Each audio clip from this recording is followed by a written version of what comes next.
বন্ধুরা, ক্রিকেটের নিয়মে বড়সড় বদল আনতে পারে আইসিসি। ছক্কা হাঁকালে মিলবে 12 রান। এক ছক্কা মারলে কিভাবে 12 রান পাবে তা জানতে হলে ভিডিওটি লাস্ট অবধি দেখতে হবে। চ্যানেলটিকে সাবস্ক্রাইব করতে হবে, একটি লাইক দিতে হবে এবং নোটিফিকেশন বেল আইকন দাবাতে হবে। বন্ধুরা, ফুটবল খেলায় যেমন গোল না হলে দেখতে মজা আসে না, তেমন ক্রিকেটে আবার 4 ছক্কা না হলে ঠিক জমে না। কয়েক বছর আগে এই টি-20 নিয়ে কার মাথা ব্যথা ছিল না, কিন্তু আইপিএলে শুরু হওয়ার পর থেকে টি-20 নিয়ে গোটা ক্রিকেটে বিশ্বে উদ্দীপনা বেড়ে যায়। বন্ধুরা, ইংল্যান্ডের প্রাক্তন অধিনায়ক কেভিন পিটারসন বিষয়টি তুলে ধরেছেন। যদি কোনো ব্যাটসম্যান 100 মিটার বা তার বেশি মিটার দূরে ছক্কা মারে তবে তার 6 রানের বেশি হওয়া উচিত। এমনই যুক্তি দিয়েছেন ভারতীয় দলের অধিনায়ক রোহিত শর্মা।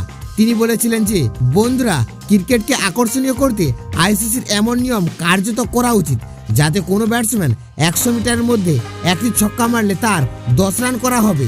বন্ধুরা, কেভিন পিটারসন একই ধরনের বিবৃতি দিয়েছেন এবং বলেছেন যে ব্যাটসম্যান সেই 6-এর জন্য 12 রান হওয়া উচিত। বন্ধুরা, সেই নিয়ম এখন আসতে চলেছে। তবে বলে দিই যে এখনো পর্যন্ত কোনো ক্রিকেট সংস্থা এই নিয়ে কোনো নিয়ম করেননি। সেই ছক্কায় ব্যাটসম্যান উৎসাহ দিতে 12 রান দিলে ভুল হবে না, কারণ এখন প্রতিটি বড় ম্যাচে ছক্কার দূরত্ব আমরা জেনেই যাই, কারণ প্রযুক্তি অনেক এগিয়েছে। আগে এমনটা হতো না, কিন্তু এখন এমন নিয়ম করা সম্ভব।